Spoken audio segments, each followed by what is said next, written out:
gentlemen, it's a great pleasure to be here. Thanks to on Earth for this opportunity. My name is Abidrame. I have a background in geography and diplomacy. I hold a PhD in environment from University Cheikh Anta Diop in Senegal. I am working with Enda Energy, an international NGO, working in environment issue. And we have many opportunities to work in biodiversity issue. We have with one of the presenter, a former project in land and sustainable development. UN Biodiversity Lab, a partnership bring together UNDP, UN Environment, and the Secretariat of the Convention of Biodiversity to facilitate the ability of policymakers to access and use spatial data for conservation and sustainable development. This session will be co-presented by Annie, Virnig, and David Jensen. I am pleased to be able to introduce them. Annie Virnig is a knowledge manager and capacity building specialist for UNDP's Global Program for Nature and Development. She works at the intersection of research, policy, and practice to facilitate delivery on the Sustainable Development Goals. Annie oversees the production of a wide range of capacity building tools on key topics in conservation and sustainable development. And she is UNDP coordinator for the UN Biodiversity Lab. David Jensen is the head of the environmental peace building at University Environment. He also co-directs the MapX platform that helps stakeholders map and monitor the sustainable use of the nature resources using best available data. The focus of his work is to address conflict, risk, and peaceful building opportunities from renewable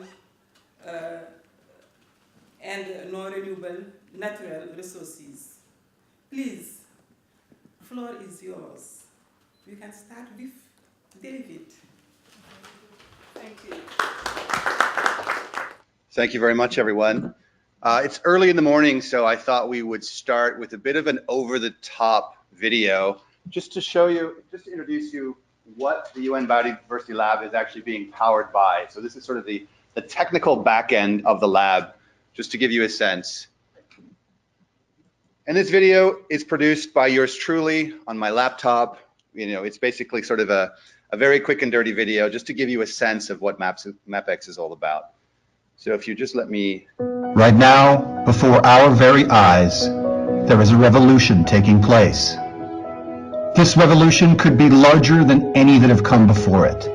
Our societies, our economies, our political boundaries are being reshaped and disrupted. But this revolution also has the power to support sustainability, to reduce poverty, and to protect the planet, if it can be harnessed.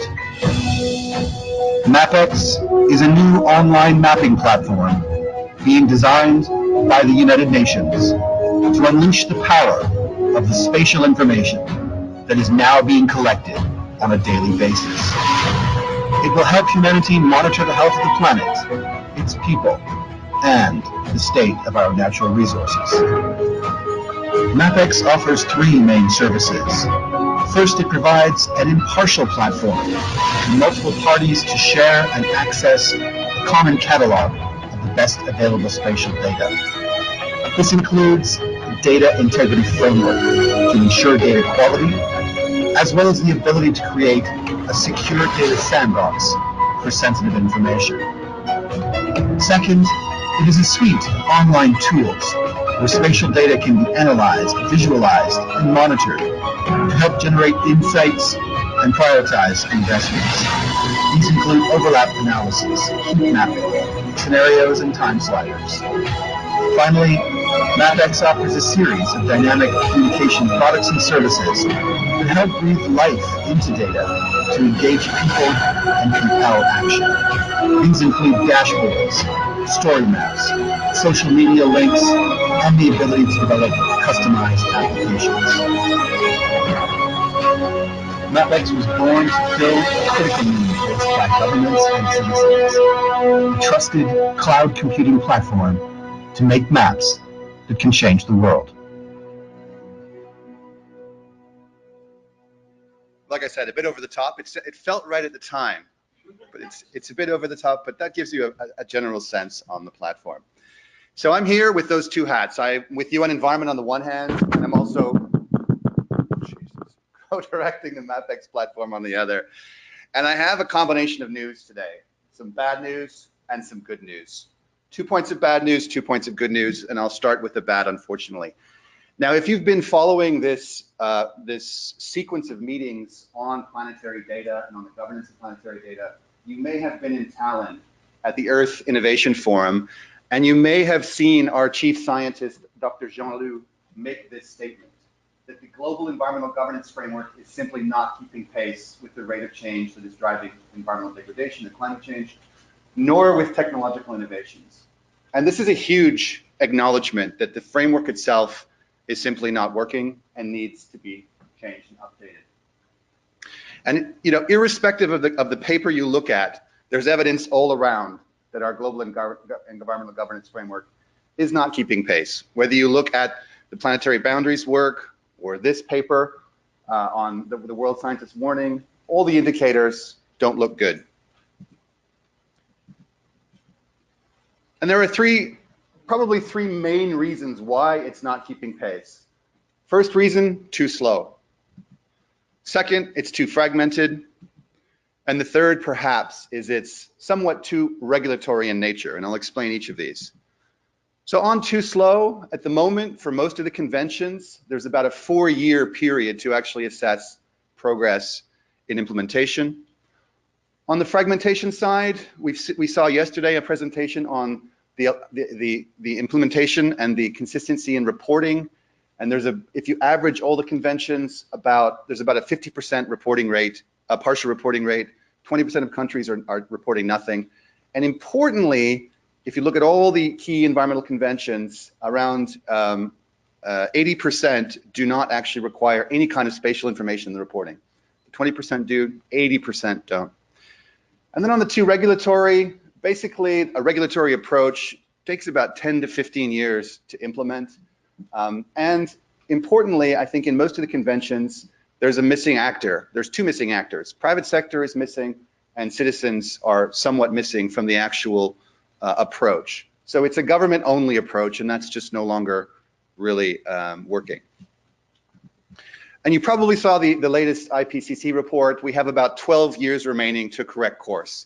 And whether you're looking at climate change or whether you're looking at the SDGs, basically our window right now is 12 years. And the future is us to shape. Everybody in this room will be working on this issue in 12 years from now, and it's ours to basically take forward. So the good news is that there is a whole range of technologies out there that can really now transform our global environmental governance framework. And that's what we want to talk about today with the Biodiversity Lab. So I want to canvass the room now and just ask participants, what are the 6 key technologies that you think are going to fundamentally reform the global environmental governance framework? So let's start with Stephen, front of the room there. Name a technology that you feel is going to fundamentally reform our global environmental governance framework. Just tell me one. We're going around the room. Earth observation. Excellent. Okay, Annie. Citizen science. Ben? AI and machine learning. Perfect. Mike?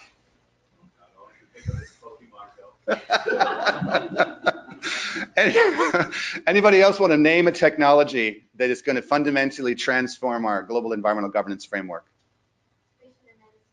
Spatial analysis. There's one we're missing, and I think everybody has one.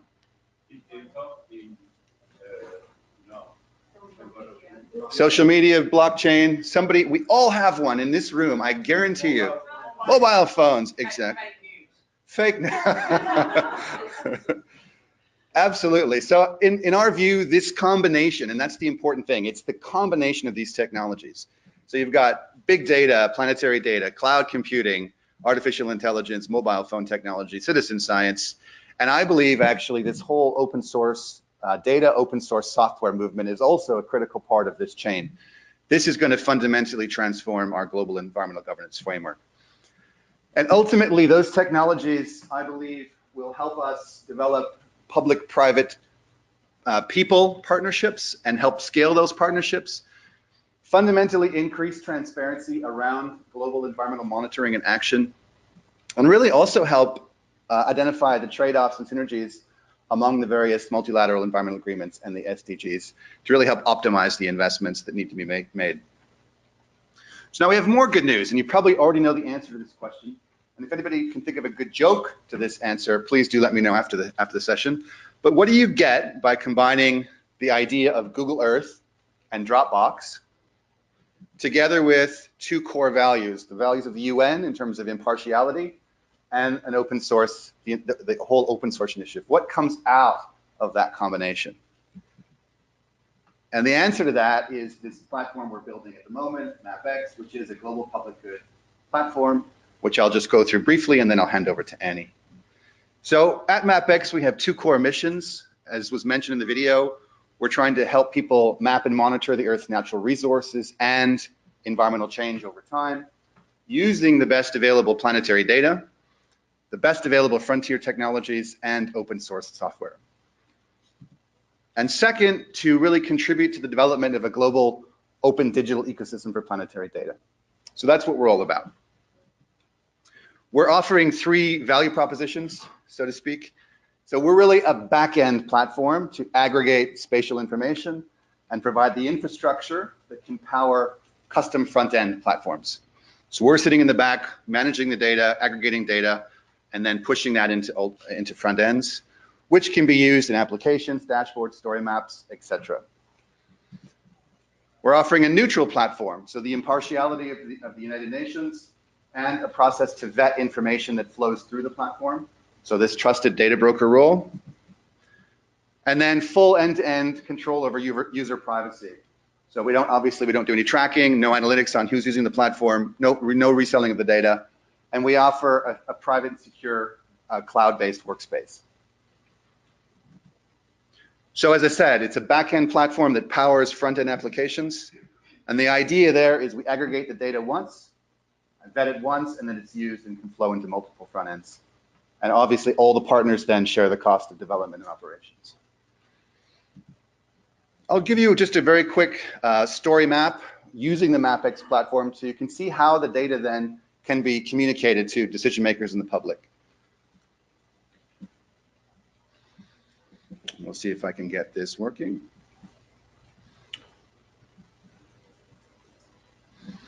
Okay, so this is a story map. This is live data inside the platform. It combines the mapping data, photos, videos, and time series data to tell a story. So we're going to look quickly at some data from the Sahel region. Sorry, not the Sahel region, Somalia, the Shabelle Transboundary Basin.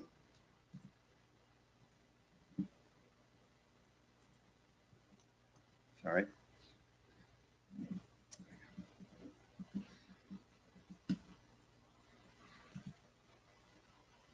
Okay, so to begin with, you have your map. You can add your data to it. So this is the river we're looking at and the boundary of the watershed.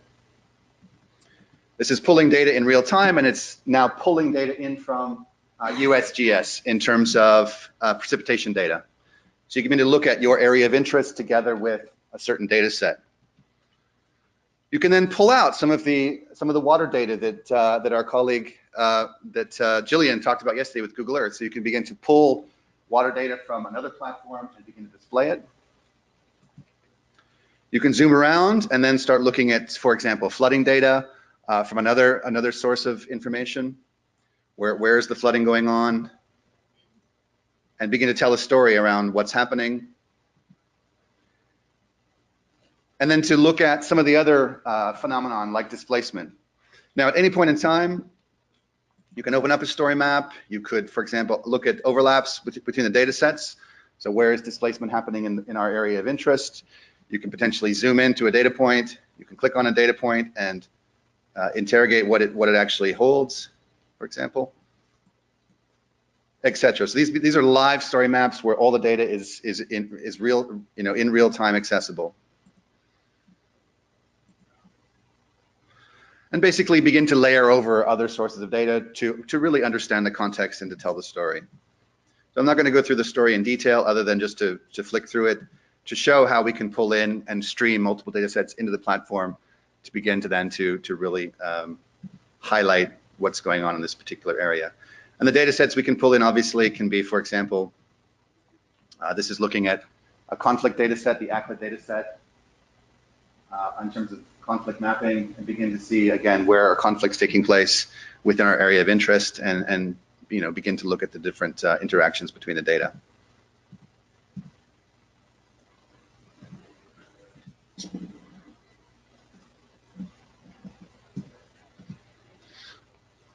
So that's MapX. The final piece of good news in my presentation is that the UN Environmental Assembly is coming up in March 2019. It's looking at sustainable consumption and production, and one of the sub-themes will be the governance of planetary data. And so in this conversation and in the conversation that will take place in other major sessions, I think it's really important to begin to think about the vision going forward. What is the vision to build a digital ecosystem for planetary data? What's our collective ask? And what's the digital future we want? So I would really encourage you to be thinking about this and to be engaging in the lead-up process for UNEA. On that note, I'm going to hand it over to Annie, and she'll go through the UN Biodiversity Lab. Thank you.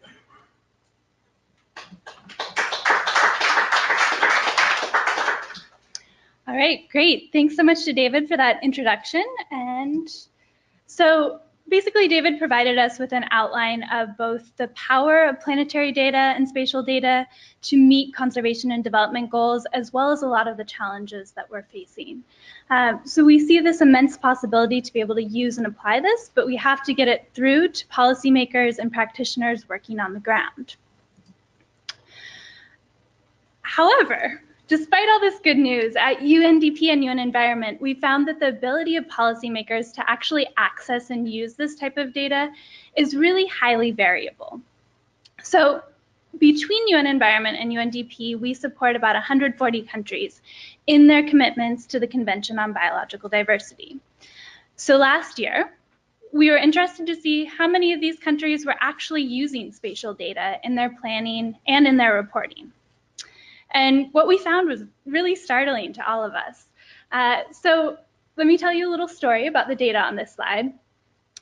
If I am an average policymaker, I'm looking at my national biodiversity plan. I want to use it to deliver on my commitments, my country's commitments to the Convention on Biological Diversity. The average policymaker has 4 or less maps in their biodiversity plan. One of these is a map of the country's borders. Most policymakers, 20% of policymakers have actionable maps. So 80% have no maps that actually enable them to pinpoint where they want to take protection action or restoration action. And only 4% of policymakers have access to maps that are actually looking at future scenarios. So how climate change might affect the distribution of threatened species in their country. So basically what we're starting to see here is this gap between the potential for spatial data, big data to influence conservation and development, and the capacity of policymakers to actually use it. So, building on David's great introduction of MapX, we created the UN Biodiversity Lab. This is a partnership between UNDP, UN Environment, and the Secretariat of the Convention on Biological Diversity, with a great group of technical partners and data providers, which I'll introduce a little bit later on. So instead of getting into the details of what we offer through UN Biodiversity Lab in this presentation, I just want to emphasize a few things. So first of all, it's a free platform where policymakers can access high-quality global spatial data layers and analytic tools to support them in their conservation planning and monitoring. The platform does not require GIS experience. So here we're looking to really level the playing field across the countries we look at, or the countries we work with. Some have very low capacity to use GIS in country, others have amazing in-country capacity. So really working through this platform to ensure that they all have access to this type of data. And the other characteristic that I want to mention is that all countries that we work with have a private analysis space within the lab. So in addition to accessing these global data layers, they're also able to upload national and regional data layers to look at them in combination and run analyses across all of them. So our goal with the UN Biodiversity Lab is for a specific niche audience.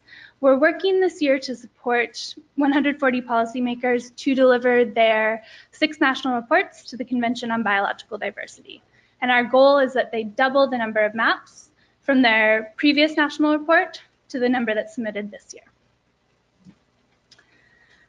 So our goal with this platform extends beyond this national reporting process. This year, we're really focused on building spatial literacy to enable better decision making. Moving forward, we want to look to use spatial data as a vehicle for improved transparency and accountability. And we want to be able to apply insights from spatial data to deliver on both the IHE biodiversity targets and the nature-based sustainable development goals.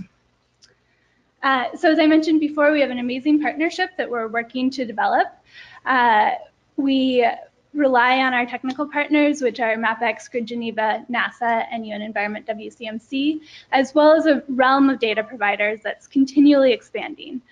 So drawing on the EOE message of collaboration, if anyone has key data layers related to conservation or sustainable development, we would love to pull them into the platform and talk to us afterwards. All right. So for the remainder of my section of the presentation, I really want to switch and focus on the users that we're working with. We've heard a lot about all the great types of data that are being generated over the last few days, and also the really key role of making sure it gets into the hands of policymakers and practitioners. So this is a very brief overview. We launched 3 months ago, so we're working with the countries we directly support, as well as other partners, to begin to test the platform and get people actually using it. So this very colorful pie chart shows you basically nothing, but I will break it down for you. What it's showing with all those colors is that we have 62 national projects that are active. So these are countries that have actually set up accounts and are beginning to use the platform. Within those national projects, we have between 1 and 4 members that are accessing them per country, and we have between 43 and 83 data views per country. So that variety is basically the number of views that apply to different countries, as well as the number of views that countries have actually uploaded their own national data. And just anecdotally, we've been running a series of workshops around capacity for the 6th national report and using spatial data in particular. And a lot of the countries we work with are just getting their process off the ground. So a lot of them are really excited to engage and use this platform, but just don't have their teams together yet. So we're expecting and hoping that we'll be able to work with them over the coming months to get in, test it, give us feedback, and see what we can do better. All right. So for the remainder of my presentation, I want to look at how the countries we work with are actually using spatial data in their national reports. So here I really want to emphasize that our goal with this project is to increase spatial literacy in general. So countries might use spatial data through UN Biodiversity Lab, they might be using other platforms, they might be using their own in-country GIS labs and analyses. To us, the important thing is that the amount of spatial data that's being used in the conservation planning and reporting process increases. So I'm going to take you on a little tour of the world. We wrote to the countries we work with last week and gave them 5 days to give us an example of what they're doing with spatial data. And we had an overwhelming response, so I don't actually have time to go through all the responses we got today, but I'm going to take you to 5 different countries so you can see their different approaches. So starting alphabetically with Belize. Belize plans to include basically 2 types of maps in its national report.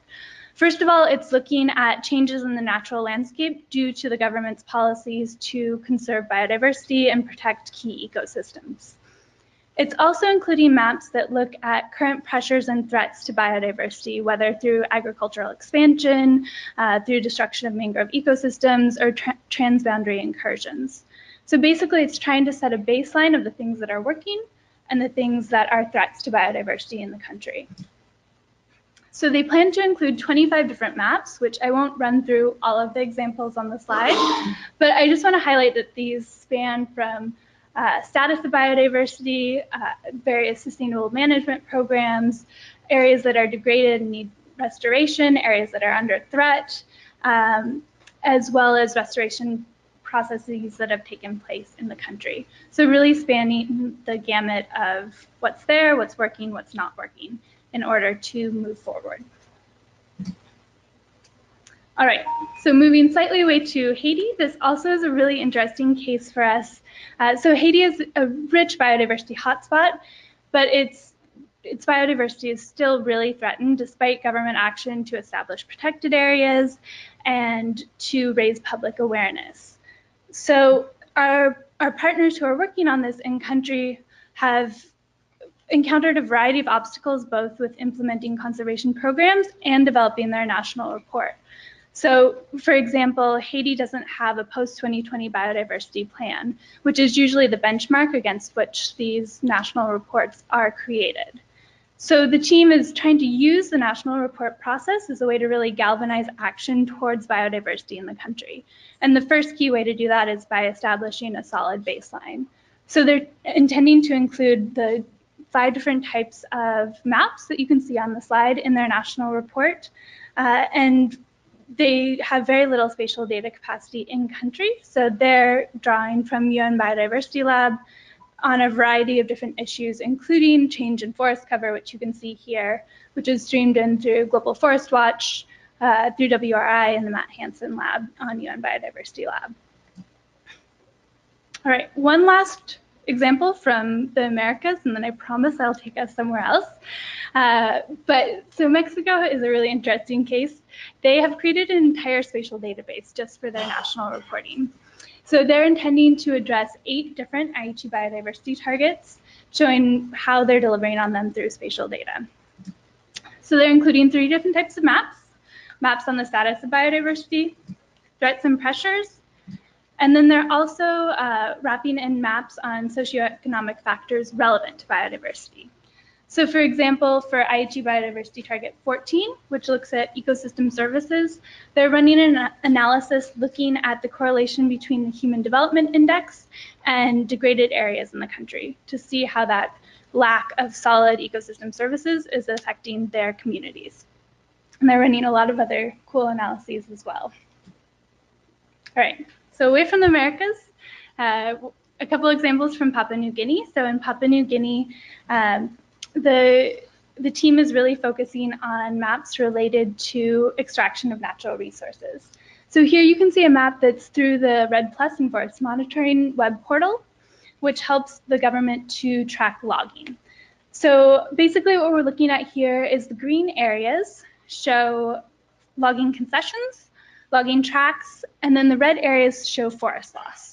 This is a very high resolution map, so it not only enables the government to see the rate of forest loss that's occurring in different concessions, but also enables them to see if companies have exceeded the bounds of the concession that they were allotted, and to see where forest loss is occurring due to conversion to oil palm or Swidden agriculture. So maps such as this really help them to track in real time what's going on in the country and also provide us with a good snapshot for the 6th national report process as well. Another quick map from PNG is looking at the illegal trade in pig-nosed turtle. So they were really excited to combine this map, which you can see, the very colorful purple, which shows accessibility to cities, with the known collection points of the pig-nosed turtle. So here they're looking at how the turtle is being harvested, moving throughout the country, and how it's crossing the border into Indonesia. So they're hoping by looking at these data on top of each other, they'll be able to identify areas to gather more information, areas to focus enforcement, and potential areas to work with Indonesia to strengthen enforcement across that border. All right, and for our final example, I will take us to Samoa. So Samoa has a great GIS program that's been going since the 1990s. And like some of the other countries we saw here, they're planning to include a wide range of maps in their 6NR. Again, two general categories we're looking at here. The first is looking at change in key metrics over time. So what you're seeing on this slide is a change in forest cover between 1954 and 2013. They're also planning to create similar maps with invasive species and threatened species. The other type of map they're looking at is assessment of their actions towards biodiversity, like we saw in several of the other cases. So looking at how the effectiveness of protected areas, looking at how sustainable land management practices have influenced biodiversity. And these types of maps in combination with predictive maps such as this, looking at the change in rainforest over climate change scenarios, can help the government to really pinpoint areas to focus future conservation efforts. So one really interesting thing that came up in Samoa, we just held a workshop in the Pacific with Samoa and several other countries from the region. And this has been discussed in a few other talks, but a lot of the countries were saying some of these global data sets don't actually provide good data for the Pacific, both due to cloud cover in the region and due to the small size of islands. So despite the fact that they have a really robust national and regional GIS data repository, they're still not able to access some of the key data they need for their report and for their future planning. So again, a plea to anyone out there in the room or on the webcast, if anyone has been working in this region and has better data layers for some of these different areas, I know our in-country collaborators would be really excited to work with whoever's working in this area. All right, so I've just kind of barraged you with a lot of different maps, and I want to step back a little bit and just say again that really the fact that we're seeing all these maps is very different than what we've seen in other national reporting processes. And it's not the maps so much that is important to us, but the thinking that goes into producing the maps and the way that the maps can be used to guide future conservation efforts. So we see this process that we're engaging in right now as just one step in building spatial literacy before we can really move into using this type of spatial data and other types of big data to really powerfully impact conservation planning and sustainable development actions. But at the very least, we're working to ensure that countries are providing data-driven reports on the status of biodiversity. These are due at the end of the year, and they have big implications for international environmental policy as we look towards the post-2020 global biodiversity framework. So the CBD, for those of you who follow CBD processes, there will be a new strategic plan for biodiversity for the coming 10 years, and the data provided in these reports will help to influence what goes into that plan. So we see this both as a way to really get data from the ground into this international process, and then to figure out how to move forward together to address these issues at the intersection of conservation and development. So that's a brief teaser from all the countries we work with are all doing amazing work. I could talk for a long time, and I'm sure they would love to talk and share all that they're doing as well. But I will hand it back to David to talk a little bit more about some of the new types of data and ways that we'd like to consider moving forward. Actually, I'm going to take an executive decision and stop the presentation here, and then open it up for questions, because I see we have 5 minutes left, and I do want to have a moment for some exchange. So please, let's give a round of applause to Annie. And then let's let's open it up for questions. Before we do questions, can I just, oh, no, that one. I just want to say really quickly, before we do questions, a big thank you to Eye on Earth, who made it possible for us to be here. It's been an amazing opportunity to be here and engage with all of you. So I wanted to fit in that thank you into the Environment Agency at Abu Dhabi as well. And now we can do questions. Perfect, thank you so much. Thanks so much for the presentation. Tom Brooks from IECM. I have a question in two parts. So I'm curious to hear a little about your vision as to how MapX and the UN Biodiversity Labs will feed back to help to maintain the quality and the currency of the data that you draw together within it. And then related point, I'm curious about your vision for attribution of data displayed through these mechanisms. I was curious, for example, looking at the flyer here, there's a map of average mammal species density created by UN Biodiversity Lab. So I'd be curious about what the attribution is for those data and why it's not on that flyer. Thank you. We'll take a couple questions and then we can go through them. Okay, yeah, all right. So I got a comment and a question. The comment builds a little bit off of Tom's, and I'm wondering about, because you have such broad-based engagement at the national level, it'd be really interesting and illuminating to see what spatial data layers are in highest demand and that we can't meet. So it's kind of building a little bit on the idea that, you know, we're all building platforms and we're trying to squeeze as much as we can out of a largely pretty crappy data set. And it would be good to sort of use this as a circular process to drive where we actually, where the greatest demand is for spatial data, what types that is, and how do we support different organizations to build that. And then the question is for Annie. So I think you mentioned that your goal is to double the amount of maps from the 5th to the 6th national reports. So I'm just curious about how you plan to track that, because obviously you can count that there's more maps, but track that to attribute which maps were drawn from the UN Biodiversity Lab. I'd be curious about that. Thanks. Why don't we take those two questions first? So just to answer your first question, if there's a lack of attribution of the source on that brochure, that's a mistake. Obviously the data set should be attributed. Every data set in MapX is actually owned by a custodian. So the custodian, all the metadata is included in there, and the custodian manages the data set. And we have two ways of doing it. Either we stream the data directly from the custodian of the data, or we can host the data ourselves. But it's the data custodian that really takes care of it. We're looking at exploring digital object identifiers so that we can actually track the actual data sets and actually track the provenance and everything else. So that's definitely part of what we're trying to do. And MapX itself doesn't actually ourselves generate any data. We're simply a streaming and flowing and a repository for that.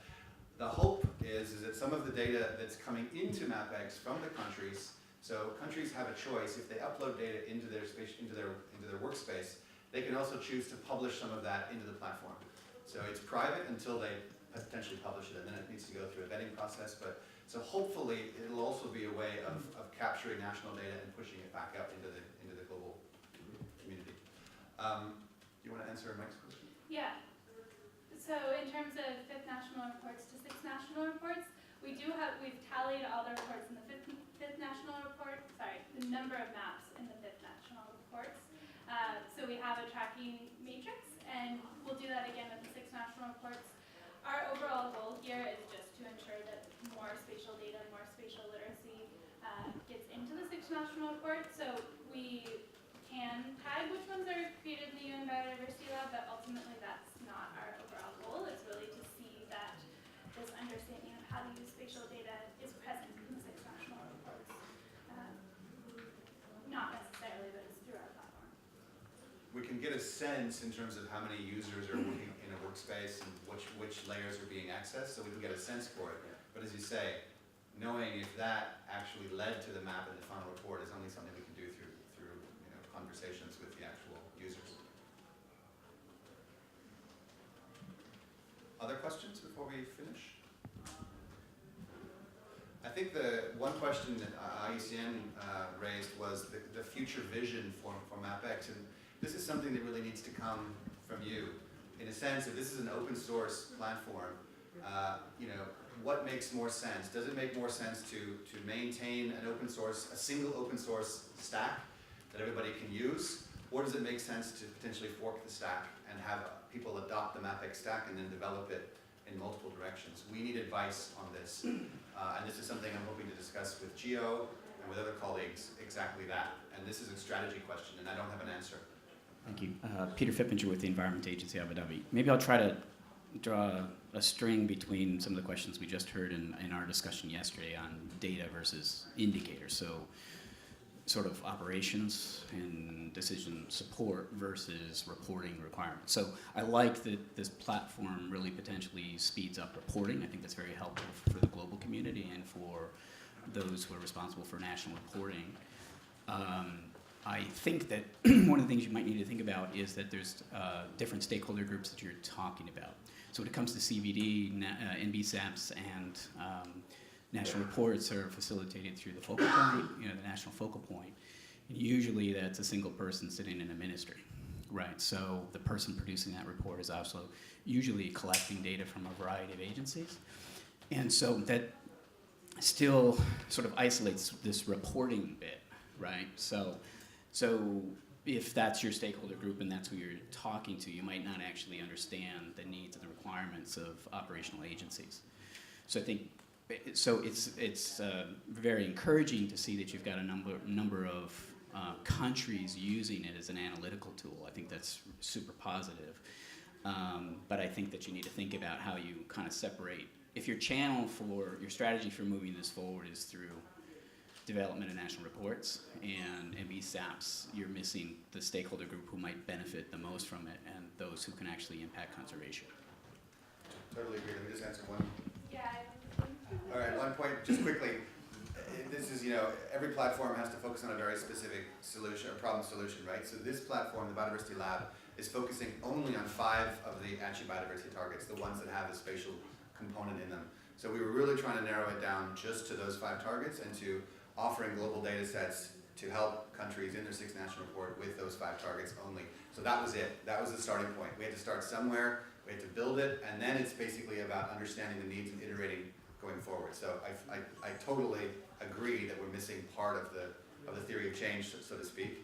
And the next step in this is coming from the feedback we get from our users. So how do we take this forward? How do we systematize the spread of this data across other parts of government is exactly where we'd like to take it. So I totally agree with you. And just to one other point as well, so we're working with 8 pilot countries through a NASA project, and for those we do have much broader engagement across UNDP country offices, several technical specialists within the ministries, and for a new grant we just received branching out to the national statistics offices. So we're really trying to broaden our groups in country and see what is actually needed on the ground, and that really varies country to country, so it's a case-by-case approach needed.